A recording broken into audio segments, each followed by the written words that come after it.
नमस्कार विद्यार्थी मित्रांनो, MPC बेसिक या यूट्यूब चॅनलवर मी रुपाली गिरी आपले स्वागत करते। आजच्या या लेक्चरमध्ये आपण BEdच्या प्रथम वर्षातील महत्त्वाचा असणारा पेपर म्हणजे विद्याशाखा आणि विषय अर्थबोध याविषयी माहिती आपण गेलेल्या एका व्हिडिओत बघितला होता। राहिलेला भाग मी या व्हिडिओमध्ये कंप्लीट करणार आहे। हा घटक 1 पूर्ण होणार आहे, कालचा व्हिडिओ आणि आजचा व्हिडिओ मिळून। त्यामुळे जर तुम्ही माझ्या चॅनलला सबस्क्राइब केलं नसतं तर सबस्क्राइब करा। फक्त माझ्या व्हिडिओच्या खाली सबस्क्राइब म्हणून असं लाल कलरमध्ये बटन असतं, त्याला तुम्हाला फक्त क्लिक करायचं आहे। त्यामुळे काय होईल, मी टाकलेले जे व्हिडिओ आहेत BEdवर आधारित ते तुमच्यापर्यंत पोहोचले जातील। प्लीज तेवढं सबस्क्राइब करा। बघा, जास्त वेळ न घालवता आपण लेक्चरला सुरुवात करूया। हा त्या विषयातील पहिला घटक आहे। विद्याशाखा आणि विषय अर्थबोध या विषयातील किंवा या सब्जेक्टमधला हा पहिला घटक राहिलेला जो अर्धा भाग आहे तो आहे। पहिल्या घटकातला अर्धा भाग मी काल सांगितला होता, त्यामुळे चॅनलला सबस्क्राइब नक्की करा, त्यामुळे ते तुम्हाला माझा तो राहिलेला अर्धा भाग दिसेल। बघा, शिक्षणाची ध्येय कोणकोणती आहेत हे आपण या घटकात बघणार आहोत।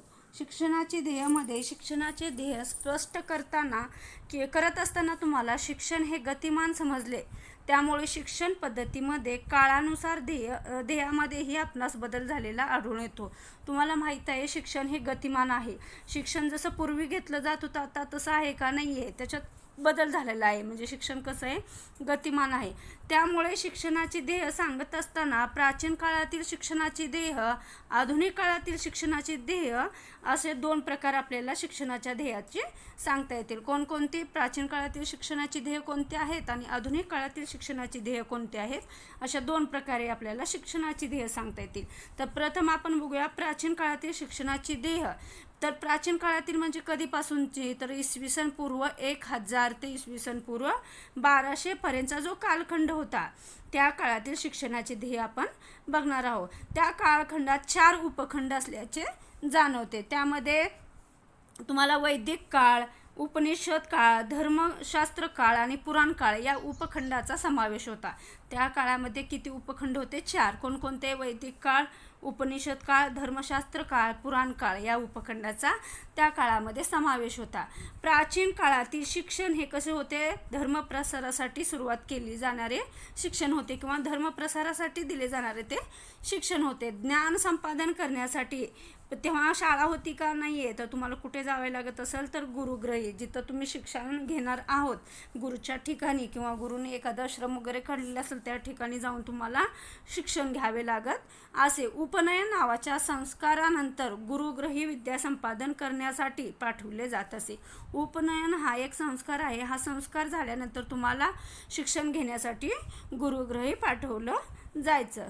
प्राचीन काळी शिक्षण पद्धती ही गुरुकुल पद्धती होती। तुम्हाला तर माहिती आहे, प्राचीन काळी पुस्तके उपलब्ध नसल्याने गुरुच्या मुखातून विद्याग्रहण करावी लागत असे। विद्याग्रहण करत असताना शिष्याला गुरुची सेवा, गुरुच्या घरची कामे करावी लागत असे।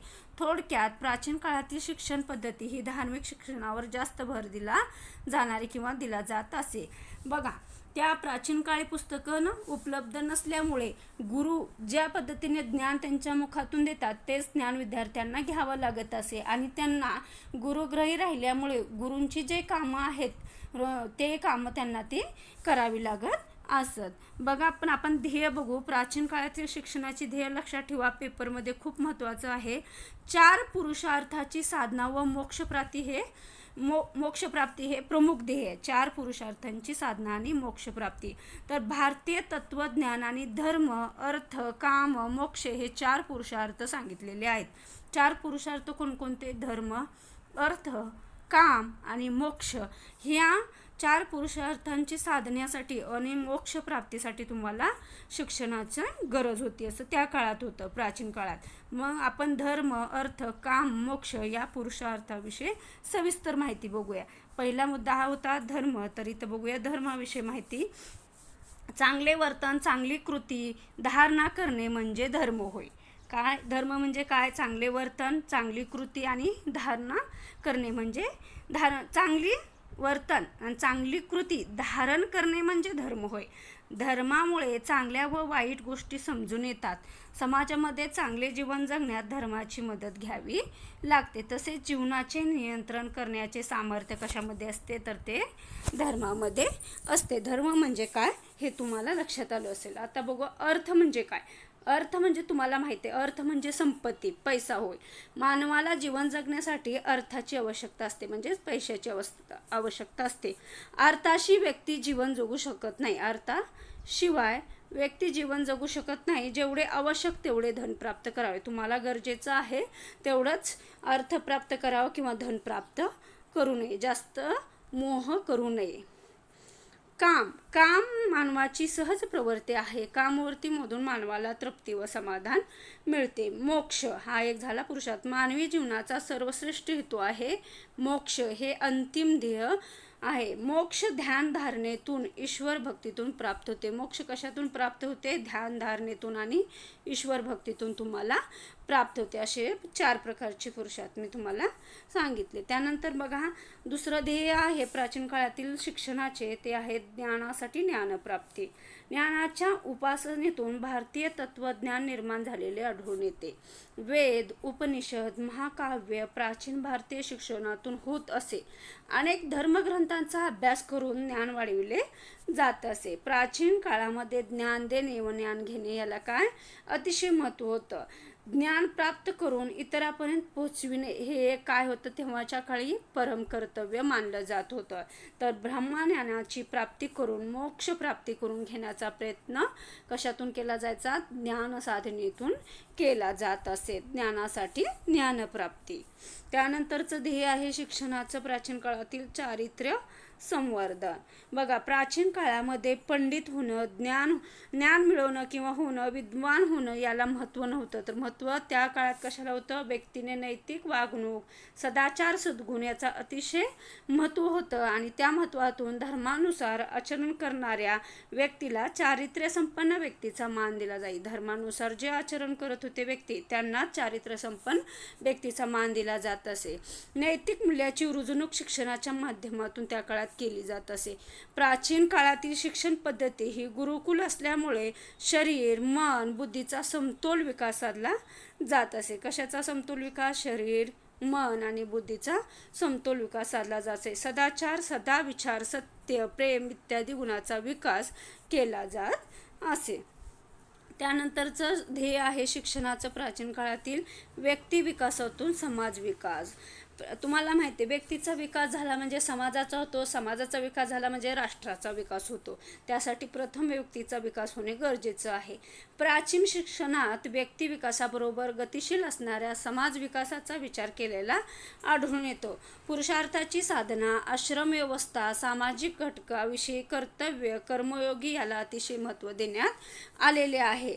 आपण प्राप्त केलेल्या संपत्तीचा उपयोग इतरांसाठीही करावा. शिक्षणाच्या माध्यमातून करून पिता ऋण, देव ऋण, ऋषी ऋण यातून मुक्तता मिळते. असा प्राचीन काळातील शिक्षणाचं ध्येय होतं. तुम्ही जर शिक्षण घेतलं तर तुम्ही व्यक्तीची प्रगती, तुमची प्रगती होईल. त्यानंतर तुम्ही समाजाची प्रगती करता. समाजाच्या प्रगतीतून तुम्ही राष्ट्राची प्रगती करचाल आणि तुम्ही जे तुम्हाला मोक्षप्राप्ती हे अंतिम ध्येय आहे ते प्राप्त करून तुम्ही जे पिता ऋण आहे, देव ऋण आहे किंवा ऋषी ऋण आहे यातून सुद्धा मुक्तता मिळते. असं शिक्षणाचं ध्येय होतं त्या काळातील. त्याचप्रमाणे होतं भारतीय संस्कृतीचे जतन व रक्षण व संवर्धन हे सुद्धा शिक्षणाचं ध्येय प्राचीन काळातील होतं. भारतीय संस्कृती कशी आहे? अतिप्राचीन आहे. तुम्हाला माहीत आहे भारतीय संस्कृती ही वैदिक वाङ्मय व तत्वज्ञानावर आधारित आहे. शिक्षणातून संस्कृतीचे जतन, रक्षण व संवर्धन करावे. तसेच प्रत्येक पिढीच्या रूढी, परंपरा, चालीरीती यांचे संवर्धन शिक्षणाच्या माध्यमातून घडून येते. बघा त्या काळी पुस्तकं नव्हती, म्हणजे मुखेतूनच तुमची जी संस्कृती आहे ती जपन किंवा जतन केली जात असे. कारण मुखातूनच तुम्हाला ज्ञानप्राप्ती किंवा आपली संस्कृती पूर्वी कशी होते हे कळत होतं गुरुच्या मुखातून. त्यामुळे संस्कृतीचं जतन व रक्षण करणं हे सुद्धा शिक्षणाचं ध्येय ठेवलेलं होतं. त्यानंतर बघा आता आपण पाहिलं प्राचीन काळातील शिक्षणाचं ध्येय. तर आता पाहणार आहोत आपण आधुनिक काळातील शिक्षणाची ध्येय काय आहेत ते. प्रथम पाहूया, शिक्षण हे गतिशील आहे. शिक्षणविषयक तत्त्वज्ञानामध्ये काळानुसार बदल झालेला आपल्याला आढळून येतो. आधुनिकीकरणामुळे अनेक क्षेत्रात बदल झालेले आढळून येतात.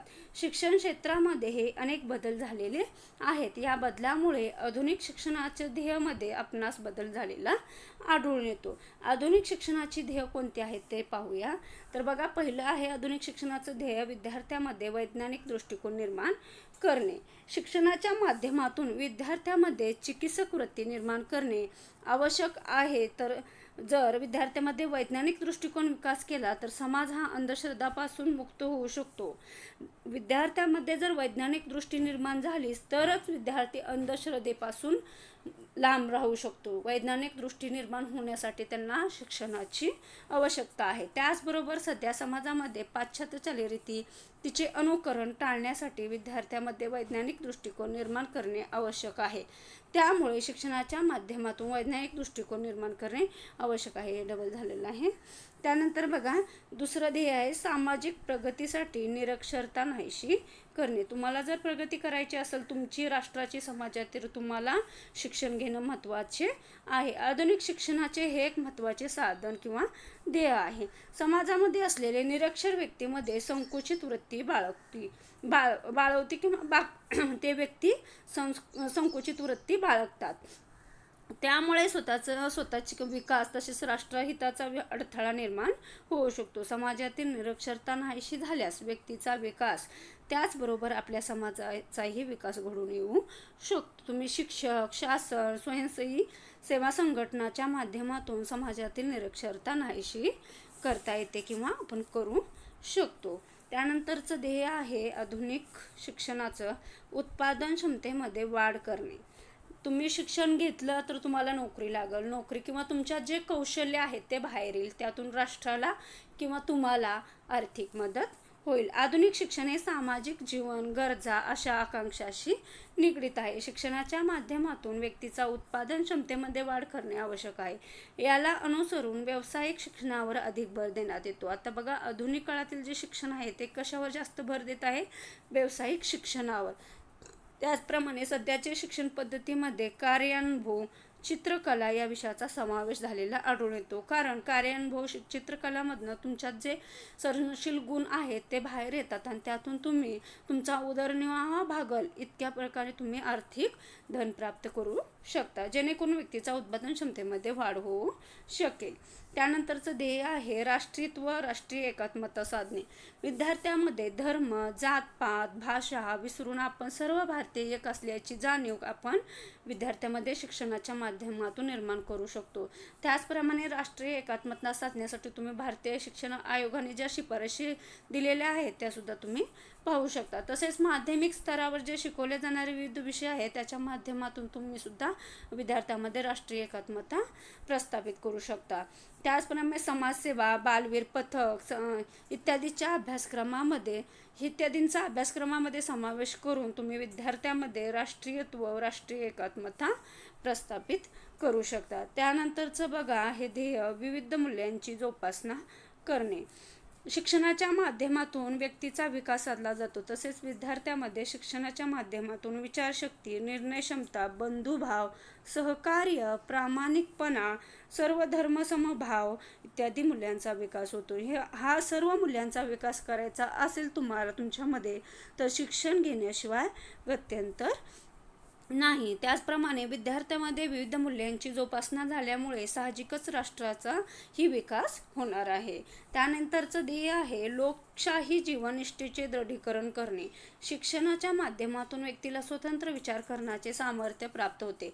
तसेच शिक्षणाच्या माध्यमातून मानवाला असणारे हक्काची जाणीव होते. शिक्षणामुळे आपणास दिलेले कर्तव्य पार पाडण्याची इच्छा विद्यार्थ्यामध्ये काय होते? विकसित होत असते. त्याचप्रमाणे विद्यार्थ्यामध्ये शिस्त, उपक्रमशीलता, स्वावलंबन ही लोकशाही मूल्य शिक्षणाच्या माध्यमातून रुजवणूक होणे आवश्यक आहे. त्यानंतरचं आहे ध्येय ते म्हणजे आंतरराष्ट्रीय सामंजस्याची भावना निर्माण होते.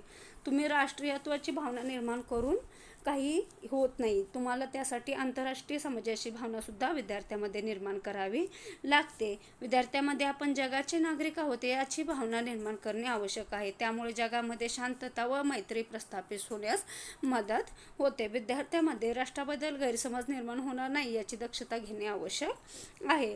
राष्ट्रीय एकात्मताबरोबरच तुम्हाला आंतरराष्ट्रीय एकात्मतेची सुद्धा जाणीव असली पाहिजे। तसेच विद्यार्थ्यामध्ये विविध विषयाच्या माध्यमातून विश्वबंधुता निर्माण होणे आवश्यक आहे। अशा प्रकारे आपण प्राचीन काळातील शिक्षणाची ध्येय आणि आधुनिक काळातील शिक्षणाची ध्येय याविषयी माहिती आपण या लेक्चरमध्ये पाहिली। जर तुम्हाला माझं चॅनल आवडले असेल तर चॅनलला सबस्क्राईब, लाईक आणि शेअर करायला विसरू नका। धन्यवाद।